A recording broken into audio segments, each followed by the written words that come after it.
Apa sudah bisa ya? Sudah, Pak. Sudah, Pak. Sudah, Pak. Oke, apakah ada yang mengalami kendala untuk presensi online? Mohon disampaikan yang mengalami kendala.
Oke, untuk suara saya apa jelas?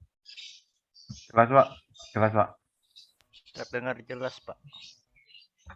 Ini untuk full screen mode apa sudah terlihat ya? Belum, Pak. Oke, agak berat ini laptopnya ya. Harder. Oke, sudah kelihatan? Sudah, Pak. Sudah, Pak. Ya, saya akan melanjutkan materi fisika 2 untuk topik kapasitor ya. Jadi kemarin kita sudah belajar mengenai potensial elektrik dan studi kasus perhitungan potensial listrik ya pada objek bermuatan ya, seperti titik, kemudian seperti garis, ada cincin dan sebagainya. Kita lanjut ke kapasitor ya. Jadi ini aplikasi dari pengguna materi potensial elektrik ya. Nah, ini adalah komponen-komponen kapasitor ya, yang mungkin kalian pernah melihatnya ya dalam suatu rangkaian, mungkin di apa, radio atau di mana mungkin kalian masih melihat ya. Tapi sekarang sudah jarang ya ada radio yang bikin sendiri ya, biasanya beli yang bagus gitu ya. Nah, komponen-komponen ini mungkin kita jumpai ya. Nggak tahu kalian pernah membuka alat listrik atau tidak ya di rumah ya. Ini ada macam-macam ya bentuknya ya. Nah, intinya apa kapasitor itu? Jadi kapasitor itu adalah sebentar. Nah, dua konduktor yang terisolasi secara kelistrikan ya dari satu sama lain. Jadi di antara konduktor itu ya, dengan jarak dan terisolasi dari lingkungan sekitarnya. Makanya ada tutupnya tadi ya. Nah, ketika kapasitor ini diberikan muatan, muatan pada konduktor atau plat ya, kita sebut plat ya kalau bahasa Indonesia ya. Jadi antara dua konduktor tadi kita sebut sebagai plat ya, memiliki besar muatan yang sama. Jadi antara dua plat tadi besarnya sama, tetapi nilainya berlawanan ya. Satunya adalah plus, satunya minus. Nah, jadi konduktor ini kita sebut sebagai kapasitor ya, kapasitor. Nah, bentuknya macam-macam ya. Terserah yang buat ya, mau bentuk kotak kah, mau bentuk silinder kah, mau bentuk bola kah, terserah ya. Jadi nggak peduli bentuknya seperti apa, geometrinya entah itu berupa tadi lingkaran berupa plat, berupa tabung dan sebagainya, itu kita sebut sebagai plat ya. Entah itu bentuknya bola ya, itu tentu kita sebut sebagai plat. Nah ini ada dua, anggaplah ini ada dua konduktor ya, satunya positif, satunya negatif. Nilainya sama tapi berlawanan. Jangan lupa ya tanda arah medannya ini, jangan lupa ya, arah medan listriknya ini ya. Selalu keluar dari muatan positif dan menuju muatan negatif.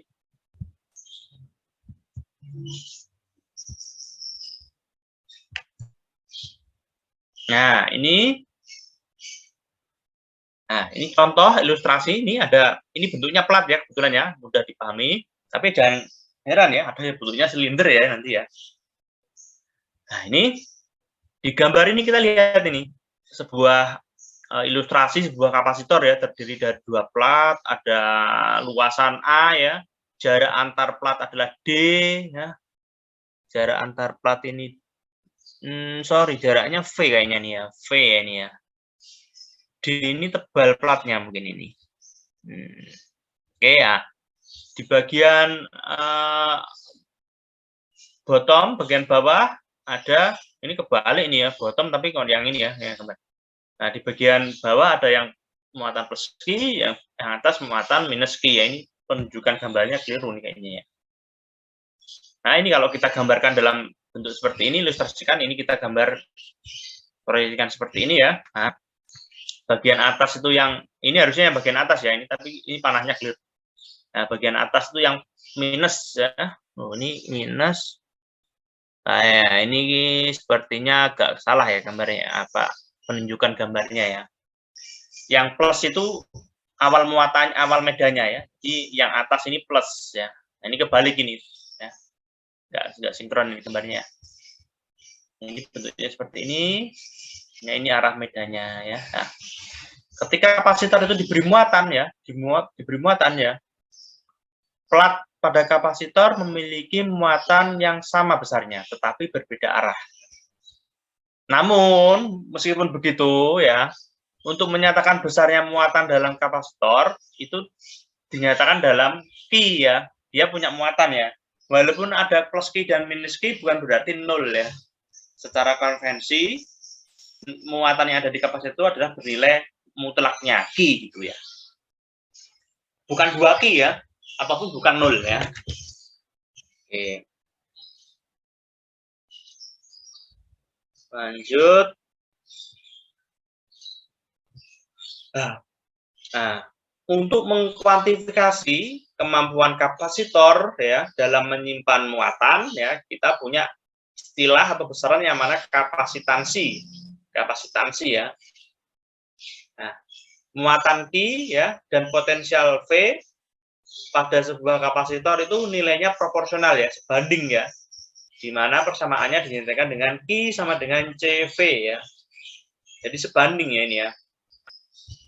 Q sama dengan CV ya. Di mana C itu kita sebut sebagai kapasitansi ya. Nah, nilainya bergantung pada geometri dari plat tadi. Nah, ini bentuknya geometrinya ini. Luasnya berapa, jaraknya berapa. Nah, dan tidak bergantung pada muatan atau potensial. Nah, jadi nilai kapasitansi ini bergantung pada geometrinya ya, geometri dari kapasitor ya. Tidak bergantung kepada nilai QV ini ya. Nilai QV ini hanya perbandingan saja ya. Nah, kapasitansi itu mengukur seberapa besar muatan yang harus diletakkan kepada plat untuk memproduksi beda potensial tertentu di antaranya, di antara mereka, di antara kedua plat itu. Jadi ketika kita memberikan muatan Q, maka V akan punya V tertentu. Q-nya kita naikkan, V-nya akan naik. Q-nya kita turunkan, V-nya akan turun. Seperti itu ya. Nah, untuk satuan internasional dari kapasitansi itu adalah Farad ya, untuk menghormati Michael Faraday ya, dimana kalau kita lihat persamaan tadi ya, T itu sama dengan Q per V. Q satuannya adalah Coulomb, V satuannya adalah volt, sehingga satuan dari kapasitansi adalah Coulomb per volt ya, atau kita sebut sebagai Farad ya. Nah, dalam kenyataannya satuan Farad ini sangat besar ya, sangat-sangat besar ya. Maka satuan ini perlu diperkecil ya menjadi mikrofarad ya. Jadi satuan secara praktis di dunia nyata ya dalam komponen listrik satuannya itu mikro ya, atau bisa sampai ya. Nah, farad itu sangat besar ya satuannya ya, sangat besar. Coulomb per volt ya. Nah, ini adalah ilustrasi bagaimana kita memberikan muatan kepada kapasitor ya. Nah, ini kita punya gambar A ya. Ini kita punya sumber listrik, kita alirkan ke kapasitor ya. Yang plus yang sebelah kiri ya, muatan positif. Jadi nanti muatan positif ya. Ketika ini ilustrasi gambar ininya ya. Untuk rangkaiannya ya, nah, ini sama ini sebenarnya gambarnya ya. Ya, ini gambarnya sama ya. Nah, ketika rangkaian ini terhubung ya, ini saklarnya kita on kan ya, elektron ya akan dipaksa ya bergerak melalui kawat ini, melalui kabel ini oleh medan listrik yang ada di baterai, yang ditimbulkan oleh baterai ya. Medan listrik tersebut memaksa elektron dari kapasitor plat H ya, ke positif terminal. Nah, positif terminal. Plat H kan di sini kan ya. Nah, plat H ini kan punya elektron ini. Elektronnya akan bergerak ke positif terminal, terminal positif pada baterai. Nah, pada baterai. Kemudian plat H akan kehilangan elektron karena kan elektronnya tertarik ke positif terminalnya baterai ya. Menjadi positively charged ya, bermuatan positif ya. Elektronnya bergerak, akhirnya pacarnya elektron proton itu tertinggal ya, sehingga dia bermuatan positif. Nah, medan memaksa banyak elektron dari negatif terminal, nih ya, negatif terminal ini bergerak ke plat L. Nah, ini. Jadi kita acuannya adalah elektron yang bergerak ini, elektron yang bergerak ya. Namun secara konvensi untuk arah arus listrik itu adalah kebalikan dari arah elektron. Jadi seolah-olah protonnya yang bergerak ini dari ini kebalikannya tadi ya. Kalau ini tadi H, elektronnya bergerak dari H ke terminal positif, sebaliknya arus listriknya bergerak dari positif ke H gitu ya maksudnya. Nah, tadi karena elektron dari terminal negatif baterai menuju ke plat L, maka plat L akan bermuatan negatif. Besarnya muat yang ada pada H ya, cuma yang H itu positif. Nah, gitu aja ya. Jadi seperti ini ya. Kemampuan menyimpan muatannya itu. Ini. Nah, sekarang kita akan menghitung besarnya kapasitansi. Halo semuanya, apakah masih mendengar suara saya? Masih, Pak. Masih, Pak. Oke. Kita akan menghitung medan listrik. Kemudian kita akan menghitung beda potensial. Nah, ini. Pertama, kita akan menghitung medan listrik ya. Nah, untuk menghubungkan medan listrik E dengan plat pada kapasitor, terhadap muatan Q ya pada masing-masing plat, kita menggunakan hukum Gauss ini. Jangan lupa ya, hukum Gauss ini multi talenta ya, tidak hanya dalam dunia kelistrikan ya, namun di dunia kegravitasian maupun kemagnetan ya, atau mungkin ke medan yang lain ya, di departemen kalian, di bidang ilmu kalian, mungkin ada yang hukum Gauss itu bisa dipakai ya untuk kasus-kasus medan tertentu ya, karena medan bukan hanya medan listrik, medan magnet, medan gravitasi, bukan hanya itu aja. Ada medan yang lain ya. Nah, sehingga ini hukum Gauss ini ya harus di luar kepala ya. Epsilon 0 integral tertutup EdA, I dA sama dengan Q ya. Atau kalau kita nyatakan dalam bentuk magnitudo yang seragam, ya, Q-nya adalah mu0 EdA ya. Jadi ini kita anggap nilainya sudah tertentu ya. Atau kita dapat Q sama dengan EdA ini. Kita simpan ini ya. Nah, kemudian kita menghitung beda potensial ya. Nah, beda potensial di antara plat. Ya, kita hitung ini. Tadi kan ada plat di antara kapasitor itu ya. Ada plat tadi ya. Nah, besarnya plat. Nah, beda potensial ya. V final dikurangi V awal ya. Sama dengan minus integral EdS. Ini persamaan ini kita dapatkan di pertemuan sebelumnya ya. Nah, di mana VF minus VI ini adalah beda potensial ya. Sehingga V sama dengan integral EdS. Nah, kita substitusi tadi, kita punya E tadi.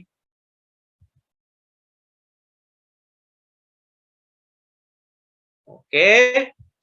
Nah, untuk kasus yang seperti ini ya, kita punya V sama dengan EdS, di mana jarak EdS-nya dari 0 sampai D ya, sama dengan ED, sehingga V-nya sama dengan ED.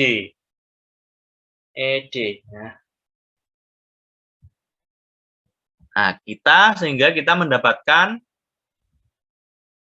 kita tadi punya ya persamaan Q sama dengan CV ya. Q sama dengan CV ya. Nah, kalau kita substitusi, kita akan mendapatkan C sama dengan epsilon 0 A per D. Ya, ini. Epsilon 0 A per D. Tadi ya, kita punya C sama dengan QV tadi. Pertama, persamaan di awal tadi. Nah, ini kan ya, Q sama dengan C per V. Sehingga C sama dengan Q per V. Ya, Q kita substitusi ke sini. Q ini, V-nya ini, V-nya ini ya, kita substitusi, kita dapatkan C sama dengan epsilon 0 A per D. Oke. Nah, ini ternyata kalau ini tadi bentuknya plat, ini bentuknya silinder ya. Jadi untuk mencari nilai kapasitansi dari suatu kapasitor dengan geometri tertentu, kita harus tadi nih langkahnya. Menghitung medan listriknya berapa, kemudian kedua menghitung potensial listriknya, beda potensialnya. Setelah itu kita dapat mensubstitusi ke definisi kapasitansi, yaitu Q sama C sama dengan Q per V ya. Kita Q-nya berapa, ya, V-nya berapa, kita substitusi. Jadi electric field ini sebenarnya adalah untuk menentukan nilai muatannya ya, Q-nya ya sebenarnya. Nah. Oke, ya ini bentuknya sekarang silinder ini. Pak, kalau silinder platnya mana Pak ini Pak? Platnya itu ada ini. Plat yang luar ini dan plat yang dalam ini. Nah, ini platnya ya. Oh, platnya bentuknya seperti ini ya ternyata ya. Nah, untuk plat seperti ini, nah, hukum Gauss. Ini langsung aja ini saya ya. Hukum Gauss ya. Kita terapkan ya di kapasitor ini ya.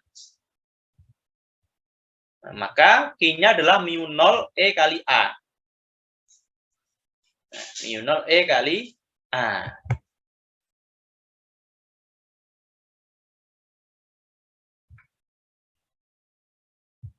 Nah, atau E-nya adalah ini ya, terserah. V-nya nah, integral EDS tadi. E-nya kita integralkan. Nah, kita nulis E itu untuk mencari ini ya.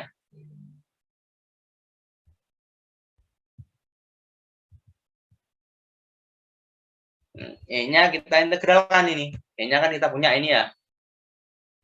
Kita integralkan seperti ini jadinya ya. Nanti kalau nggak ngerti nanya aja, nanti tak jelasin.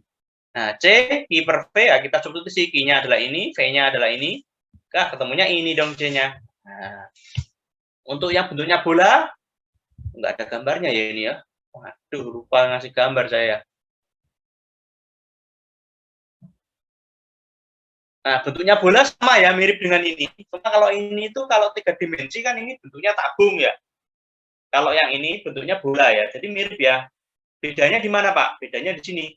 Kalau silinder itu luasnya kan 2 pi RL, kalau bola itu adalah 4 pi R kuadrat. Gitu ya. I-nya dapat, V-nya kita cari, C-nya adalah Q per V, kita substitusi ketemu. Nah. Kalau isolated sphere ya, we can assign a capacitance to a single isolated spherical conductor of radius R by assuming that missing place is a conductive sphere in infinite radius. Nah, jadi isolated sphere ini seolah-olah platnya cuma satu ya. Yang satunya itu letaknya sangat jauh. Missing plate is not conductive in infinite radius. Infinite itu apa? Tak hingga ya. Jadi yang posisi tak hingga ini dianggap jauh. Jadi seolah hanya ini aja. Maka kita akan mendapatkan, nah, tak hingga itu kan yang B ini ya. Bener nggak ya? B ya? Oh ya, yang B ya. Sehingga kalau kita pakai, masih ingat nggak ini limit itu masih ingat nggak ya? Nah, ini kita limitkan ya. Ini tak hingga ya, maka B per B, A per B. Ya. B per B 1, A per B. Ini jadinya seperti ini. Sehingga C-nya adalah seperti ini. Nah, untuk susunan kapasitor, kalau paralel seperti ini ya, ini nggak perlu saya terangkan lah ini. Dulu sudah ada ya ini ya. Kenapa bisa seperti ini, sudah jelas ini ya. Kalau yang paralel dia dijumlahkan, kalau yang series dia di seper ya, pakai seperti kayak kebalikan dari resistor ya. Ini soalnya, saya rasa ini soalnya sudah biasa ya di SMA ya. Mungkin yang susah tadi menentukan ini tadi nilai kapasitansi dari kapasitor yang bentuknya beragam tadi. Nah, ini contoh soalnya. Nah, ini untuk energinya ya, untuk energi pada kapasitor itu adalah U sama dengan Q kuadrat per 2C atau U sama dengan setengah CV kuadrat. Energi listrik namanya ya. Nah, kemudian ada juga ini namanya densitas energi ya. Densitas energi adalah energi satuan volume ya, massa jenis energi ya. Jadi dibagi dengan AD. AD ini kan A luas, D adalah lebar. Ibaratnya ini volume ya. Nah, sehingga kita dapatkan density energinya adalah setengah mu 0 E kuadrat. Nah, kapasitor yang kita bahas sebelumnya tadi, kita asumsikan dia berada di ruang hampa ya, atau vakum ya, atau mungkin udara lah ya. Udara dielektriknya adalah mendekati vakum ya. Nah, namun jika kita mengisi antara kedua kapasitor itu dengan suatu bahan yang mengisi yang berada di atas konduktor plat konduktor itu kita sebut sebagai dielektrik. Misalnya aja bahannya adalah minyak, mineral, atau plastik, ya, atau yang lain sebagainya ya. Maka kapasitas dari kapasitor akan bertambah ya, bertambah sebesar K ya, sebesar K, yang mana K ini kita sebut sebagai konstanta dielektrik ya, dari suatu material pengisolasi. Oke.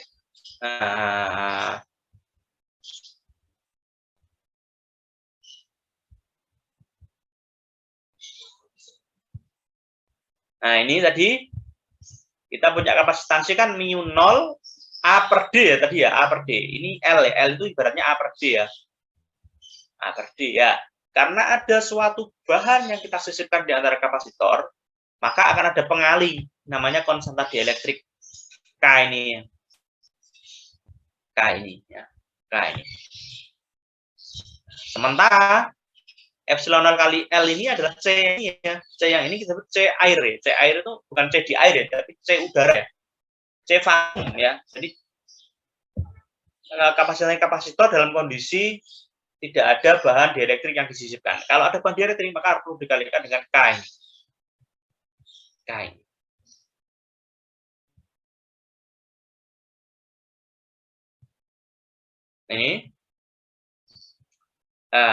Ini adalah in a region filled by pada daerah yang disisipi oleh material dielektrik dengan nilai K ya, semua material containing permittivity constant M0 akan modifikasi menjadi E0 with K epsilon 0. Jadi ada perlu K epsilon 0 ini ya, ada K-nya ini. Terkadang di dalam referensi yang lain, K epsilon 0 ini kita sebut sebagai epsilon R ya. Jadi kita sebut sebagai permitivitas dari bahan ya. Permitivitas dari bahan. Nah, besarnya konstanta dielektrik itu pada bahan ini contohnya. Udara 1 ya. Jadi udara itu mendekati 1. Jadi ya nilainya epsilon itu sendiri nanti ya untuk permitivitasnya ya. Karena dikalikan dengan hampir mendekati 1 ya. Kemudian macam-macam ya, ada yang 2,6, 3,5, Pirek, Rubimika ya. Nah, semakin besar nilai K, maka semakin besar kemampuan kapasitor untuk menyimpan muatan nih. Keramik, ya ini satu. Strontium ya. Nah, ini. Tapi kan tidak semua bahan bisa dipakai ya, kayak etanol ini mungkin nggak dipakai ya. Air ini kan ya mungkin nggak dipakai. Air akan mudah berkarat, etanol mungkin akan mudah menguap dan sebagainya. Jadi ada perlu pertimbangan itu ya. Mungkin digantikan dengan cairan elektrolit yang lain.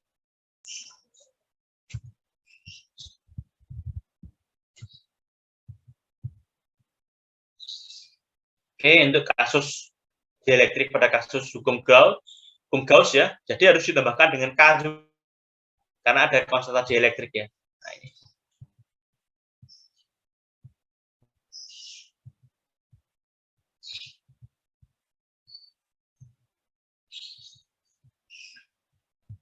Oke, kira-kira itu untuk materi hari ini ya.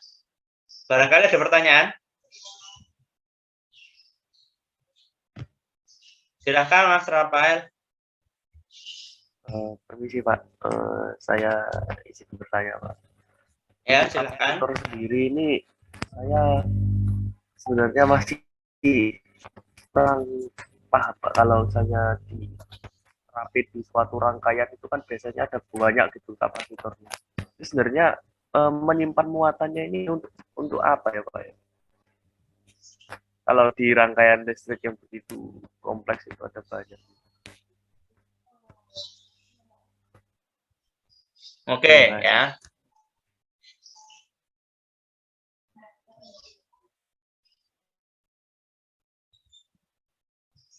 Oke ya. Nah, menyimpan muatan berarti bisa menyimpan energi ya.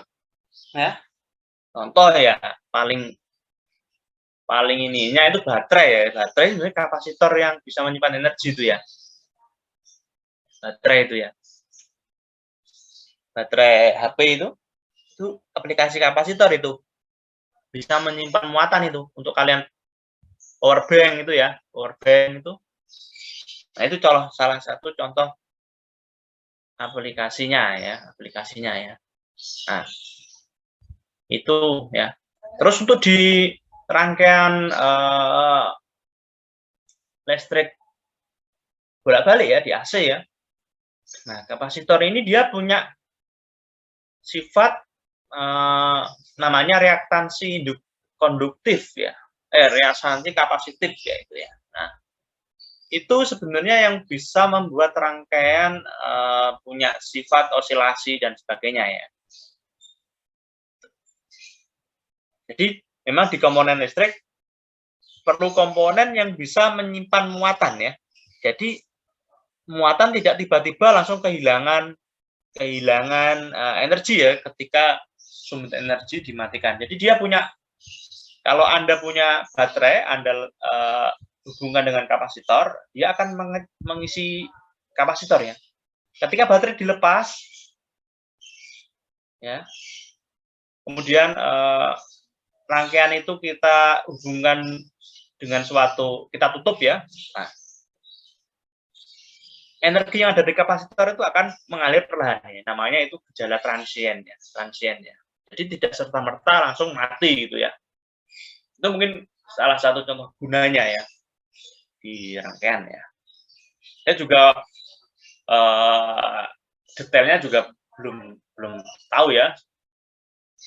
Ya mungkin saya pernah untuk praktikum kapasitor pernah ya, tapi merangkai suatu kapasitor untuk membuat suatu alat apa itu belum. Ya pernah nyoba-nyoba lah ya. Itu ya. Oke, kira-kira itu Mas. Lalu yang tadi Pak, ada kapasitor yang membentuk bola kayak gitu. Ini kan benar-benar saya belum pernah ketemu kayak gitu. Yang jadi pertanyaan saya, apakah memang kapasitor berbentuk bola ini ada dan memang lebih efektif kayak gitu Pak? Saya kurang tahu kalau ada atau enggaknya ya. Ini kan tadi perhitungan secara teoritis, secara konseptual ya. Dan mungkin saja ada ya. Saya tapi nggak tahu contoh nyatanya apa ya. Tapi sejauh yang kita lihat, kebanyakan kan bentuknya adalah silinder atau bentuknya plat. Ya, sebentar. Ini kita lihat bentuk-bentuknya ini.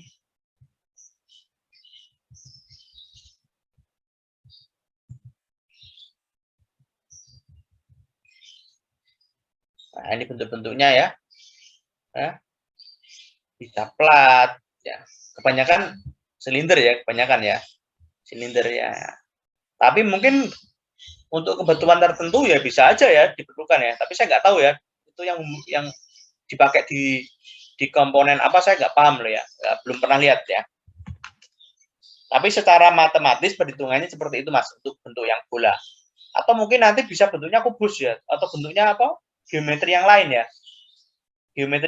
Dia tidak, jaraknya itu mungkin tidak, nah, tapi kebanyakan jaraknya harus sama ya. Jarak antar platnya ya. Kalau bola kemudian plat atau kemudian dia silinder, jaraknya selalu sama ya. Kalau jaraknya beda ini yang rumit perhitungannya, nanti pakai dan sebagainya ya. Itu kira-kira Mas. Jujur belum tahu penggunaan praktisnya di ini apa ya, di dunia nyata apakah ada gitu ya.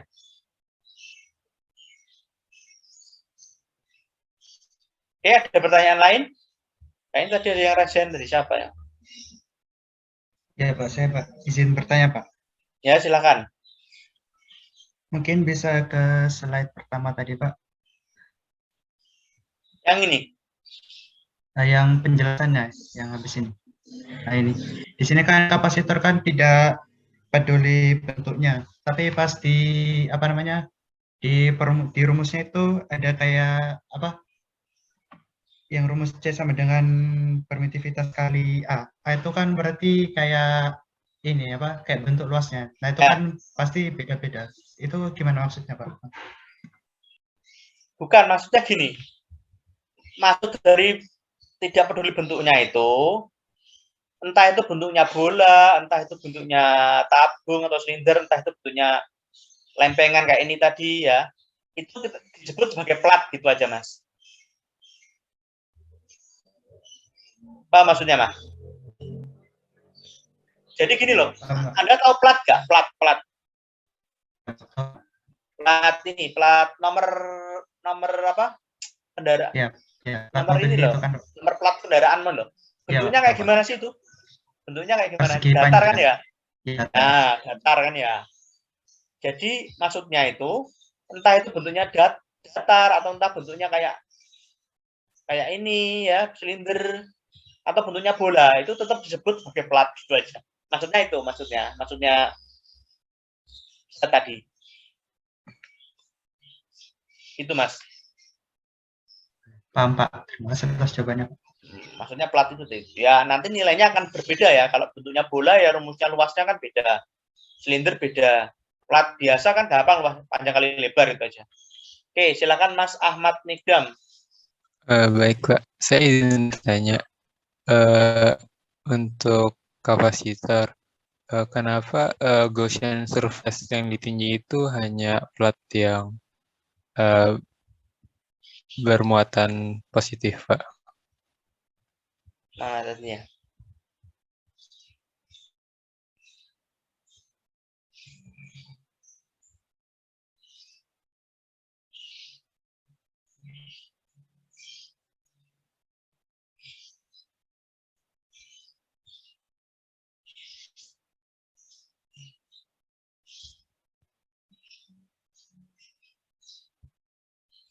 Mana tadi ya?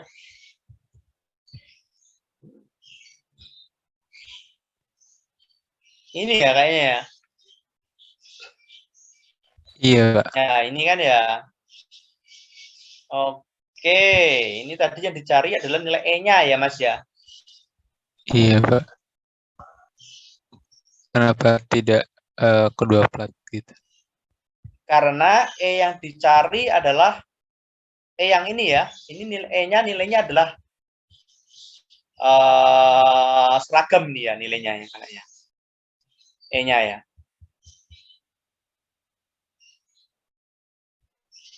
Jadi E-nya ya ini ya.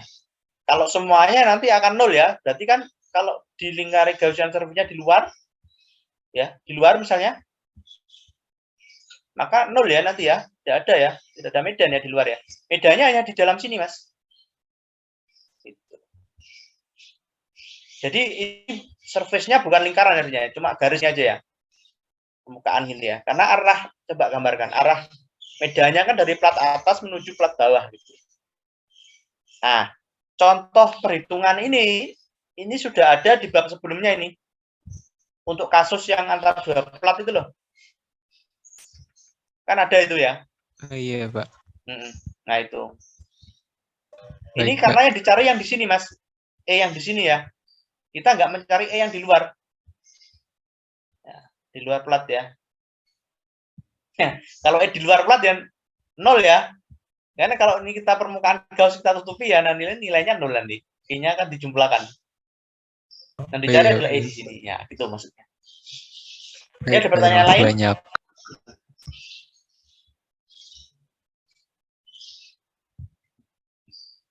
Oke, ada pertanyaan lain?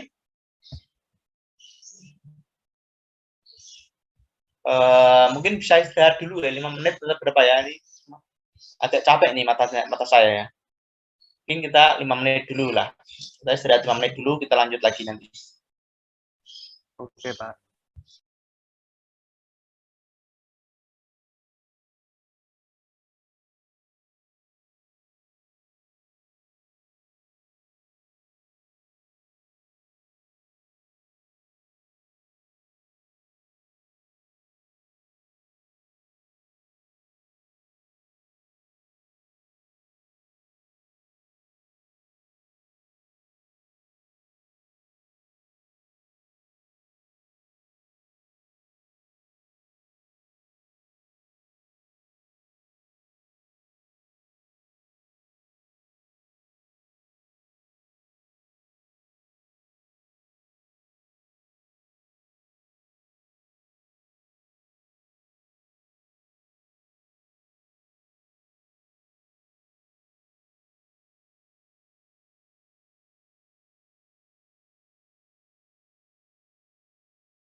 semuanya?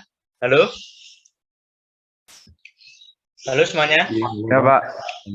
Bisa melihat share screen saya? Bisa, Pak. Bisa, Pak. Oke.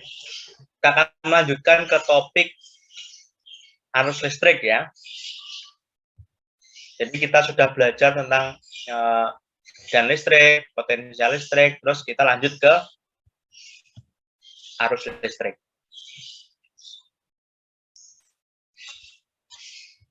Sebenarnya arus listrik ini sempat kita singgung ya di kapasitor tadi ya, saat kita memberikan muatan kepada kapasitor menggunakan baterai. Nah, itu sebenarnya sudah ada campur tangan arus listrik itu dari. Bentar, ini kok nggak bisa bergerak ini. Oke. Nah, ini contoh loop of Cooper ya. Jadi ada semacam lintasan dari tembaga ya ini ya. Nah, untuk kasus A ini adalah lintasan tembaga ya, sirkuit tembaga dalam kondisi kesetimbangan elektrostatik. Nah, keseluruhan loop tadi dia memiliki single potensial ya. Single potensial ya. Jadi potensialnya cuma satu nilai saja. Dan tidak ada potensial ya, karena hanya single. Sehingga elektrik potensial medan listriknya adalah 0 di semua titik. Dengan menambahkan baterai ya, di sini ya ini. Nah, ini akan ada perbedaan potensial ini. Ada kutub positif, kutub negatif. Ini ada potensial different ini. Ya. Ya. Sehingga baterai ini akan memproduksi medan listrik ini yang bergerak dari muatan positif, kutub positif ke kutub negatif. Sehingga muatan dapat bergerak ini ya. Nah, pergerakan muatan positif ini kita sebut sebagai arus ya. Walaupun sebenarnya yang bergerak adalah muatan negatifnya, elektronnya ya. Jadi arah elektron itu adalah kebalikan dari arah arus listrik. Nah ini arus ya. Ini menembus suatu luasan nih. Dalam bergerak ya. Muatan dalam bergerak itu punya kecepatan ya. Atau banyaknya muatan yang bergerak tiap satuan waktu itu kita sebut sebagai arus listrik ya. Arus listrik. Nah, satuan dari arus listrik itu adalah ampere ya, atau coulomb per second ya. Coulomb per detik ya. Banyaknya muatan tiap detik. Nah, itu disebut sebagai arus. Kalau nggak bergerak ya namanya bukan arus ya. Elektrostatik aja, diam aja ya. Atau sebaliknya kita dapat mencari nilai Q ya dari nilai I ya dengan menggunakan integral ini ya. Nah, karena muatan itu adalah konservatif ya, atau apa namanya, kekal ya. Besarnya arus ya yang masuk ke percabangan sama dengan arus yang keluar dari percabangan ya ini. Ini I0 keluar di I1 dan I2, maka ini nilainya yang masuk ini harus sama ya, sehingga I0 sama dengan I1 tambah I2. Ini hukum Kirchhoff 1 ini ya, kalau boleh menyebutkan ya. Nah, arah dari arus ya, arah dari arus ya ditunjukkan dengan arah panah ini ya, yaitu dari muatan positif, kutub positif menuju ke kutub negatif. Nah ini.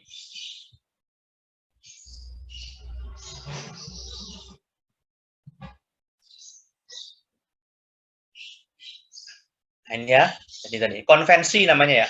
Konvensi itu kesepakatan ya, kesepakatan aja ya. Ini untuk Kirchhoff tadi. Ini. Nah, dalam mengalirkan arus ya, dia punya density ya. Jadi punya density ya. Namanya J ya. Arus besarnya arus yang mengalir pada luasan tertentu ya. Densitas arus ya. Ya, anu J sama dengan I per A. J dengan I per A. Jadi semakin lebar luas kawat yang dialiri arus listrik, maka densitasnya juga semakin kecil ini ya. Terus kemudian ini ada drift speed. Nah, ini ibaratnya adalah kawat ya, dialiri oleh arus listrik ini ya. Nah, total muatan dari karir ya, pembawa ini ya. Dengan panjang L adalah sebagai berikut. Q sama dengan NALE ya. N itu apa? N itu jumlahnya ini, kariernya ini berapa? Jumlah dari elektron E-nya ini. A apa A? A luas, L adalah panjang. Nah, ini luas kali panjang ini adalah volume ya. Volumenya ya. Dikalikan dengan jumlah elektronnya. Nah, karena pembawa elektron tadi bergerak sepanjang kawat dengan kecepatan VD, ini elektron arahnya ke kiri ya, arus arahnya ke kanan. Total muatan yang bergerak melalui luasan kawat tadi ya, memiliki waktu T sama dengan L per VD ya. Jadi waktu adalah panjang yang ditempuh dibagi dengan kecepatannya. Kemudian arus I merupakan rata-rata pergerakan muatan terhadap waktu ya. I sama dengan Q per T ya. Ini tadi ya sebelumnya ya. Q adalah yang ini, T adalah ini, hingga kita masukkan, kita mendapatkan I-nya adalah N kali A, kali E, kali VD. Nah, ini. Dengan melakukan substitusi, maka VD adalah I dibagi dengan NAE. NAE.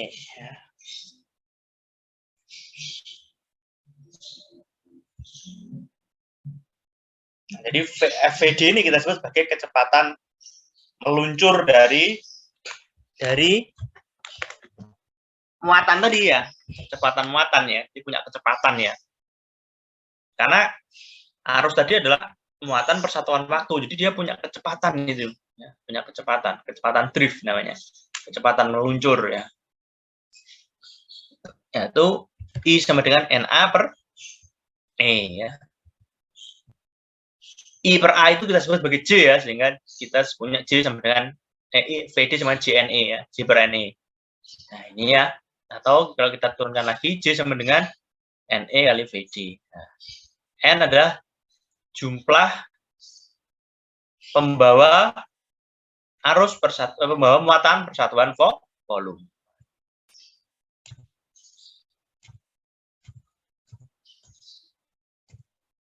Nah, lanjut.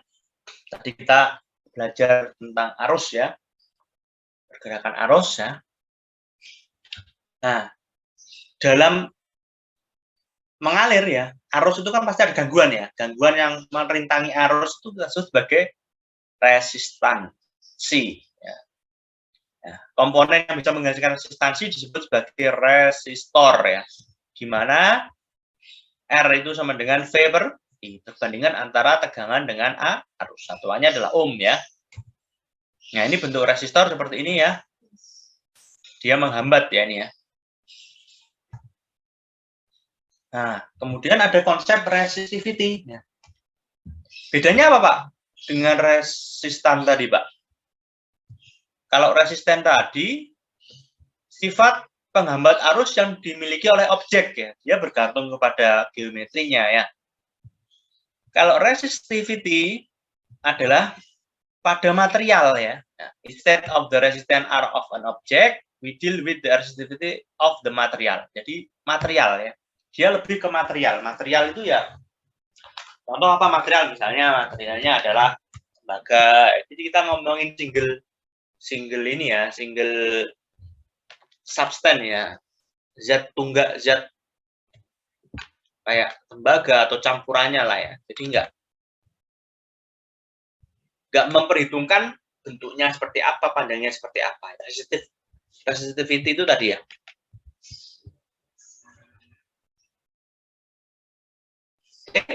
Nah, di mana nilai resistivity itu secara definisi didefinisikan sebagai E per J ya. Nah, E tadi adalah medan listrik dibagi dengan J adalah densitas muatan ya. Satuannya adalah ohm meter ya. Ohm meter.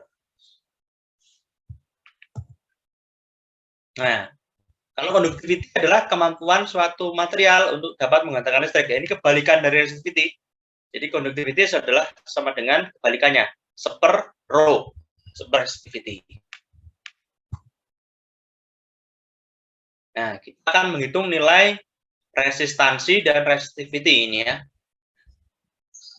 Jadi kita tadi punya definisi seperti ini ya, langsung aja kita dapat nilai resistansi itu adalah sama dengan rho L per A. Itu dari sini sebenarnya ya, dari definisi ini ya. Jadi resistivity didefinisikan sebagai perbandingan antara medan listrik dengan densitas semua muatan. E adalah V per L, J adalah I per A, sehingga kita dapatkan V per I adalah R ya. Nah, sehingga R muncul di sini ya, sehingga R sama dengan rho L A. Nah, itu dari sini benerannya, dari definisi dari resistivity. Nah, besaran makroskopik ya, kayak seperti VIR, ini sangat diminati ya. Nah, ketika kita sedang membuat pengukuran listrik pada suatu konduktor ya. Tapi sifat yang mikroskopik ya, kayak E0 ya, ini diminati ketika kita tertarik pada dasar kelistrikan ya, pada material ya. Ini lebih ke material ya, E0 ini ya. Kalau VIR ini lebih ke komponen listrik nanti ya. Ini lebih bermain ke sini ya kalau teman-teman sebagai engineer nanti ya. Tapi kalau sebagai saintis lebih mainnya ke sini, E0. Nah, bagaimana sih hubungan antara resistivity dengan temperatur? Nah, ternyata rho-nya itu dia resistivitanya dia cenderung untuk bertambah ya, nih kalau kita lihat ya, berdasarkan persamaan ya. Bervariasi dari temperatur. Grafiknya ini bertambah nih resistivity-nya. Ya. Bertambah ini ya. Kenapa kok bisa seperti itu ya? Ini berdasarkan eksperimen ya ini ya. Kita bertambah ya. Ya mungkin karena ketika dipanaskan susunan atom pada suatu material akan menjadi kacau ya, sehingga dia akan, karena kacau ya, dia akan lebih menghambat ya. Ya, akan lebih menghambat ya. Bayangkan kalau kita di ruang, dalam suatu ruang, suhunya puas ya, orang motor kan akan terhambat ya, karena gerakannya ngaco kan orangnya. Oh, pengen cepet-cepetan, nah susah diatur ya. Kayak gitulah ibaratnya. Nah ini berapa resistivity dari material ya, untuk suhu ruang ya. Nah, kita lihat ini, yang paling bagus adalah silver ya. Kemudian disusul tembaga ya. Kenapa nggak pakai silver aja Pak? Pakai perak aja Pak? Harganya mahal lah ya. Bisa-bisa kalau pakai perak hilang semua itu tabel listrik itu ya. Yang paling bagus perak ya ternyata ya, 1,62 ya. Atau kalian nanti bisa menemukan nih material yang bisa menghantarkan listrik dengan baik ya.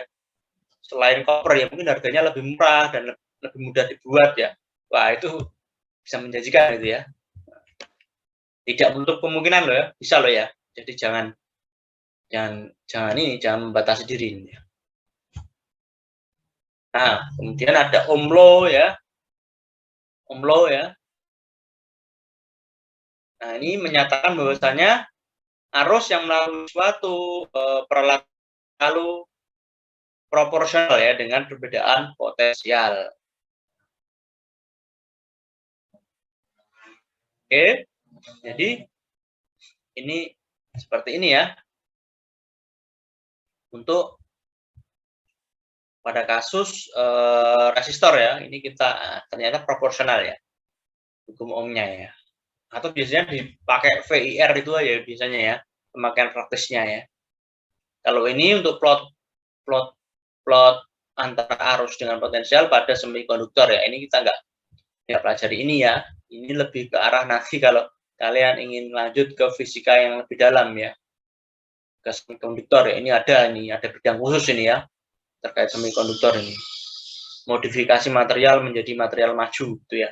Nah, kita fokusnya yang dasar aja ya, resistor ini. Ya, untuk daya di rangkaian listrik ya. Ya. Daya adalah apa? Daya adalah energi persatuan waktu ya. DU sama dengan dQ kali V ya. Atau daya adalah DU per dt. DU per dt ya. Atau kalau kita turunkan kita akan mendapatkan nilai daya listrik adalah I kali V ya. Atau I kuadrat kali R atau V kuadrat per R ya. Ini rumus ini sudah nggak perlu dihafal lah, ini sudah di luar kepala ini ya. Satuan untuk daya adalah watt ya.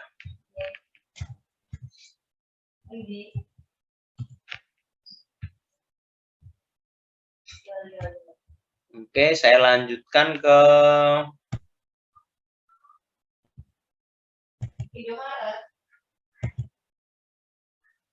apa suara saya masih terdengar ini? Masih terdengar, Pak? Dengar, Pak. Jadi sebenarnya fisika 2 ini ada 6 bab ya. 6 bab ya. Sebenarnya cepet ya. Ini kalau 6 bab kita selesaikan dalam 6 hari. Ya apa-apa ya. Nanti kita banyak diskusi aja ya.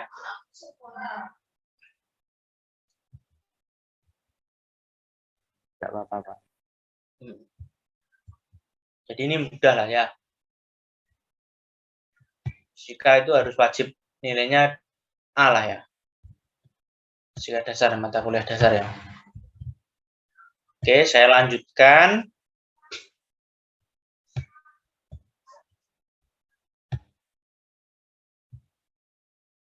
Jadi untuk kuliah fisika ini saya tidak begitu ini ya.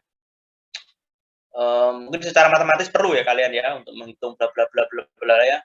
Tapi saya juga ingin kalian tahu ya terkait dengan aplikasi-aplikasi fisika ini ya di bidang ilmu kalian ya. Nah, kita lanjut ke electric circuit ini. Rangkaian listrik ya, kita lanjut ya. Ini rangkaian listrik sederhana aja ini ya.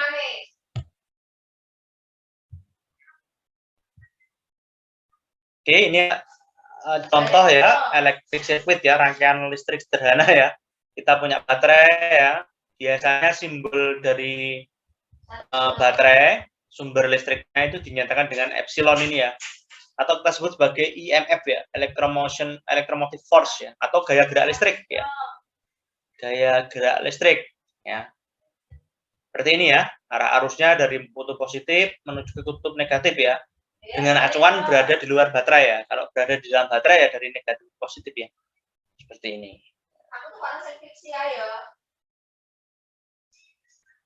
Ini dalam kondisi steady current ya. Steady current itu apa sih, Pak? Jadi ketika kita menghubungkan rangkaian dengan baterai itu tidak serta-merta muatannya akan tidak serta-merta arusnya akan bernilai I ya. Awal-awalnya ya, tapi dia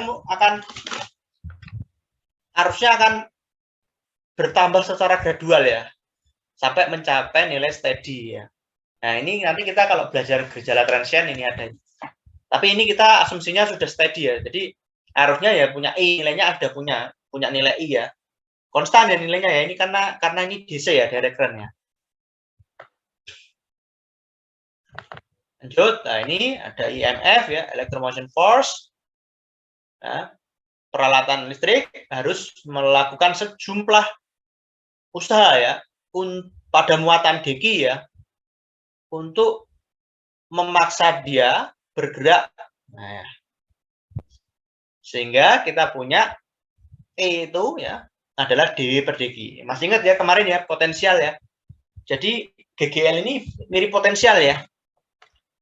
Jadi bedanya apa sih kalau GGL ini dia adalah besarnya energi persatuan muatan yang diperlukan untuk dapat menggerakkan muatan ya, muatan listrik. Bedanya itu. Jadi satuannya sama ya, potensial gitu aja. Energi persatuan muatan ya. Nah, itu. Di work per unit muatan ya itu.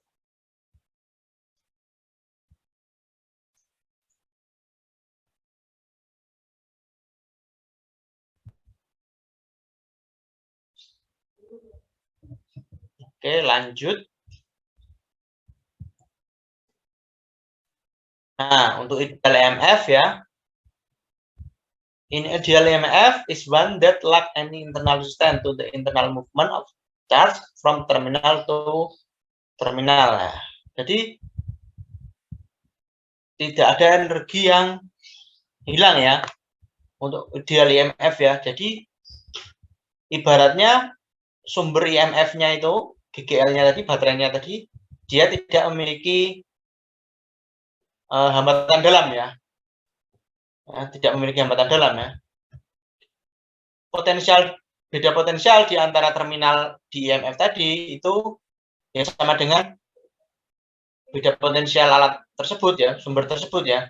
Contohnya ini, baterai ideal dengan GGL 12 volt selalu menghasilkan potensial different sebesar 12 volt.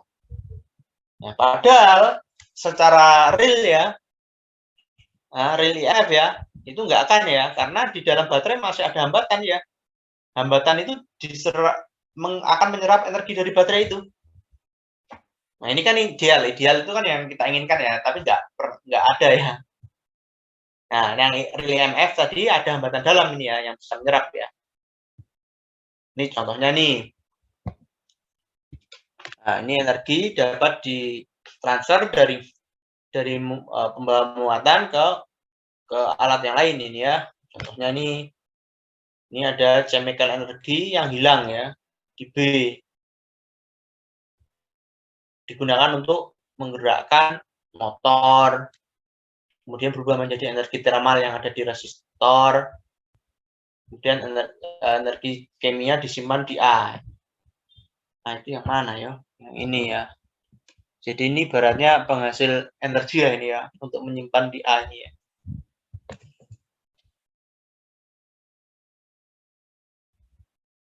Oke. Nah, ini kita lanjut ke menghitung arus di rangkaian single ya. Rangkaian single itu yang ini ya, cuma ada satu loop aja ya. Ya, satu loop aja. Nah, baterai akan menggerakkan arus melalui resistor dari potensial tinggi ke potensial yang rendah. Nah, untuk dapat menghitung kita menggunakan hukum Kirchhoff ya. Hukum Kirchhoff 2 ya, atau kita sebut sebagai Kirchhoff voltage law ya.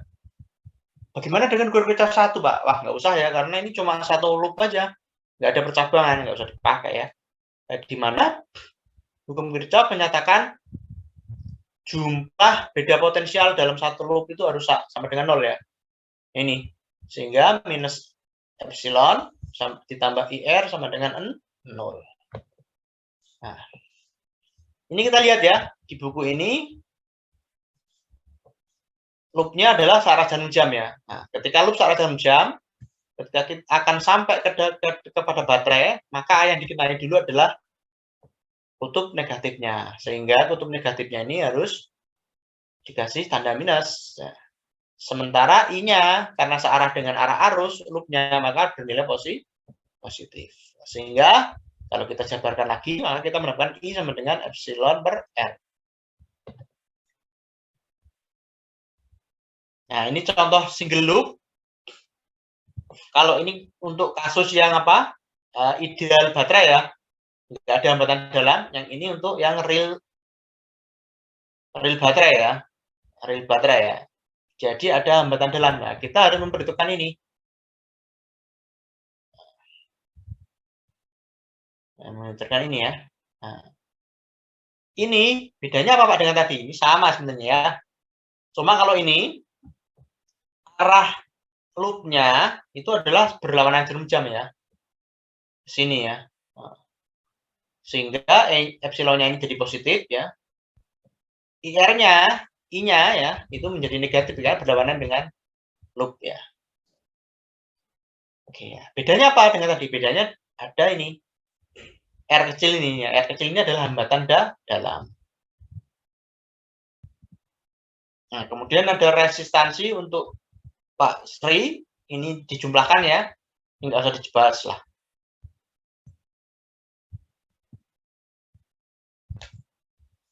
Nah, untuk yang paralel, oh nggak ada ya, ini Sri dulu ya, dijumlahkan. Nah ini, beda potensial yang ada di rel baterai ya. Beda potensialnya, ini beda ya. Jadi kalau baterai itu, yang dipakai adalah beda potensialnya ya. Untuk yang ideal baterai, maka beda potensial baterai sama dengan GGL-nya. Tapi kalau real baterai ya, beda potensialnya adalah ini sudah dikurangi dengan IR ini karena sudah diserap oleh hambatan dalam ini ya, sehingga ini ya V sama dengan epsilon minus IR kecil.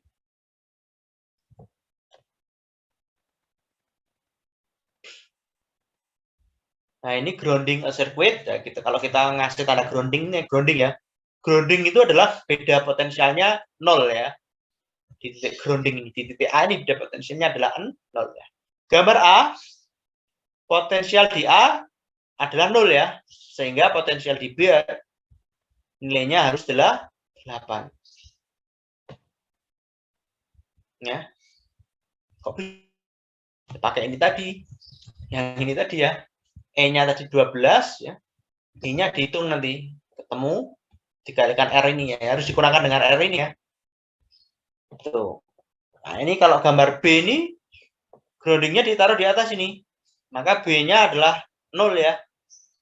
Sehingga A-nya harus minus 8. Harus lebih rendah A ya, karena lebih rendah harus minus 8. Ini untuk dayanya tadi sudah ada ya. Untuk dayanya P sama untuk daya yang ditransfer ke thermal energy. Nah, thermal energy ini yang dipakai oleh ini hambatan dalam ini atau internal distribution rate. Yaitu P dengan I kuadrat kali R kecil. R kecil ini hambatan dalam, internal resistance. Kemudian untuk daya EMF ya, daya GGL. Yaitu EMF yang ditransfer energi yang ditransfer untuk kemuatan ya dan ke thermal energy. Ini untuk total powernya ya, ini total dayanya ya. Itu rumusnya adalah I P sama dengan I kali epsilon ya. I kali epsilon. Epsilon ini adalah GGL semuanya ya. GGL semuanya ya. Kemudian untuk net rate P, energi transfer dari EMF device to charge ya, hanya untuk charge saja nih. Itu adalah P sama dengan I kali V ya, karena yang dipakai beda potensial aja, bukan GGL-nya ya. GGL-nya sudah dikurangi dengan energi, sudah dikurangi dengan hambatan dalam tadi. Nah, ini dapat seperti ini. Nah, untuk multi loop gimana Pak? Wow. Untuk multi loop ya, kita harus menerapkan hukum Kirchhoff 1 juga ya, karena ada percabangan. Kirchhoff 1. Hukum Kirchhoff 1 ini kan I1 tambah I3 sama dengan I2 ya, kita lihat. I1 ke D ditambah I3 ke D sama dengan I2 meninggalkan D. Nah, ini ya. Atau bisa diterang di B juga sama. Boleh-boleh aja. Kita punya persamaan hukum Kirchhoff 1. Untuk hukum Kirchhoff 2 atau Kirchhoff voltage law kita terapkan pada loop. Masing-masing loop ya. Nah, kita terapkan tadi ya. Kita kasih loop dulu, ini harusnya kita gambar dulu ya ini. Nah, kita gambar ya. Nah, kita dapat persamaan ini untuk loop 1, dapat persamaan ini untuk loop 2. Kita punya 3 persamaan, kita punya 3 variabel yang dicari. Oh, bisa tapi ya. Bisa ya, bisa didapatkan ya. Gitu ya. Nah, untuk resisten paralel, dia seperti ini ya. Ini nggak usah kita bahas ya, paham ya. Kemudian ada device atau alat yang digunakan untuk mengukur arus, namanya ammeter, dan yang mengukur tegangan namanya voltmeter. Penempatannya seperti ini ya. Arus dia harus diserikan ya. Kalau tegangan, dia harus diletakkan di terminal masing-masing komponen yang mau diukur ya. Terminal itu maksudnya CD, ini terminal ya. Terminal itu maksudnya titik yang menghubungkan antara komponen listrik ya.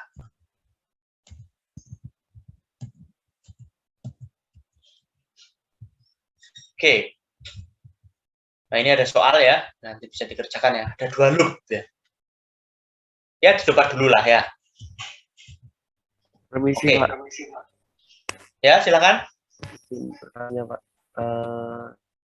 Saya masih bingung dengan yang slide sebelumnya, Pak. Bentar, Bapak Yang mana? mundurin. Saya memang menjelaskannya nggak begitu langsung terang ya. Yang itu, Pak. Yang itu, Pak. Yang ke kanan. Iya, ini. Iya, yang itu. Iya. Ya. Saya masih bingung. Mohon maaf, saya masih bingung sama tanda min sama plusnya, Pak. Oke. Itu kok bisa dari E1 kok bisa, kan itu searah toh Pak ya, harusnya kan searah tapi kok min kayak gitu. Oke, ini kira-kira kemana loopnya ini? Kita nggak tahu ya loopnya kemana ya, harusnya digambar ini. Harusnya digambar ini. Nah, ini saya gambar aja berarti ya. Draw.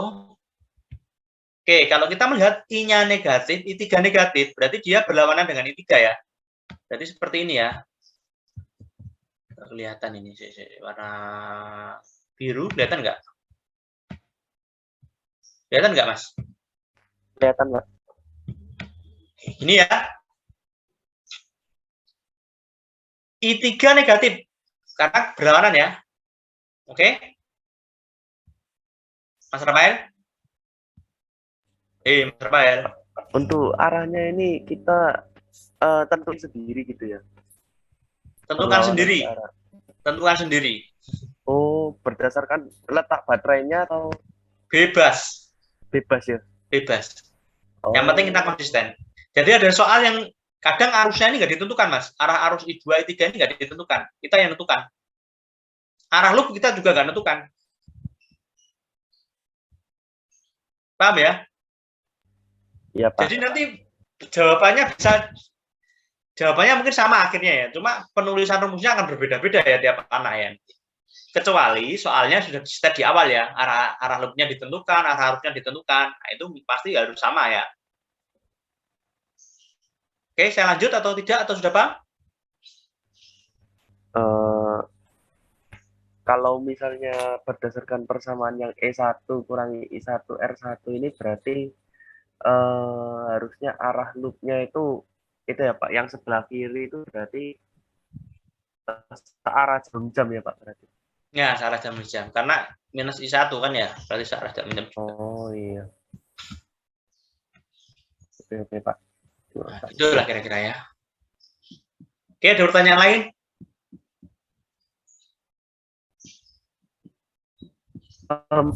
Permisi Pak, satu pertanyaan terakhir Pak. Ya, silakan. Kalau semisal arah loopnya saya arahin berdasarkan arah baterainya, misalnya itu positif dan negatif itu, nggak apa-apa, nggak masalah. Nggak masalah, nanti kan persamaannya akan jadi seperti ini kan, ini jadi positif, yang ini ya, yang ini akan jadi positif, yang ini akan jadi positif juga. Jadi sama aja kan ya, sama aja ya. Kalau ini lawan ya, ini jadi negatif, ini jadi positif, ini jadi negatif, sama aja kan ya, ya nggak? Sama aja, arah arusnya ini kalau kita ubah ya nggak masalah. Nah, kalau arah arusnya itu nilainya ketemu negatif, berarti arah arusnya itu sebenarnya berlawanan ya dengan yang kita tentukan. Itu aja nanti.